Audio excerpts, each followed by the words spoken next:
Remco Evenepoel lit the fuse and fired to a dominant time trial victory on Wednesday. The Belgian starting the weekend in yellow and intent on defending the jersey. An early wake-up call for day 5. The question was, sprint or break? Stage 1's winner was in no doubt. It would be a sprint, yes. It's my last chance of winning a stage here, so we have to make sure it's going to be a sprint, and we have other teams who's interested in doing the same, so it has to be a sprint, yes. Sam Bennett, though, wasn't expecting much support against a break. We can't afford to let a big group go up the road. There's only 2 teams interested, and there's so many other teams that want to break. Yeah, you never know. Unless they settle on it being a break and they're happy for it to be like a rest day before the hard weekend.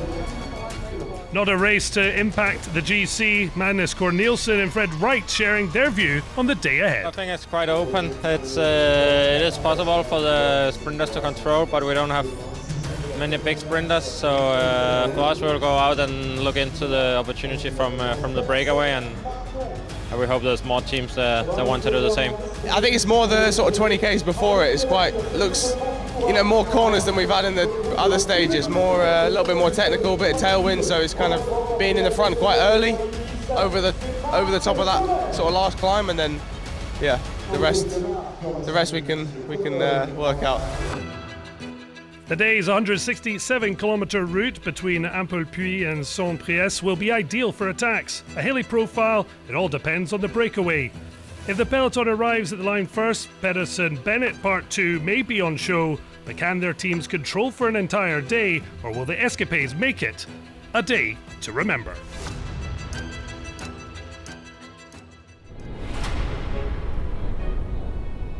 No appetite, it seemed, for a major break. Only 3 kicking on, Mathis Lebert wanting to maintain his King of the Mountain status.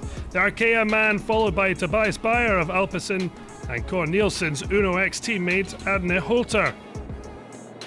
A 4-minute gap began to slide, much like Holter. A crash forcing the Norwegian to change bike. The leading duo, though, chose to wait for Holter. 3 better than 2 if they hope to hold off the charge of the peloton.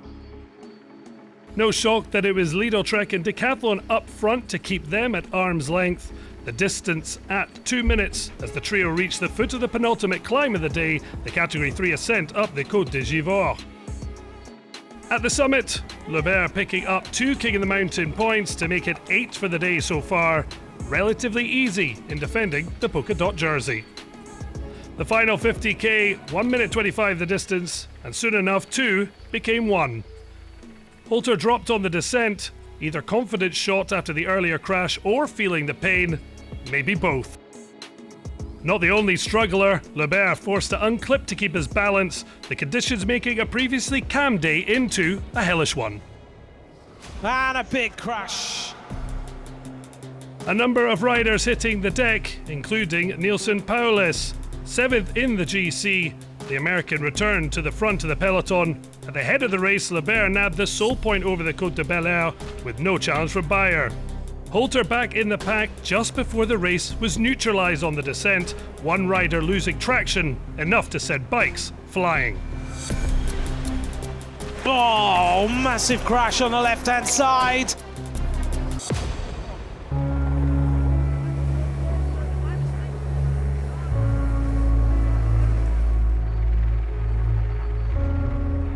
After time to survey the damage, Dauphiné director Thierry Gouvenou making the big but straightforward decision to neutralise. No stage winner, the peloton riding the 20k to the finish, wondering who would be fit for tomorrow's start line.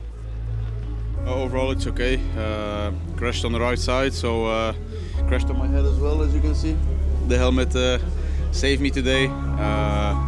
So yeah, I think there are guys in a worse situation than I am now. So I hope and I wish everybody a good recovery, and just on to tomorrow and not focus too much anymore about what happened.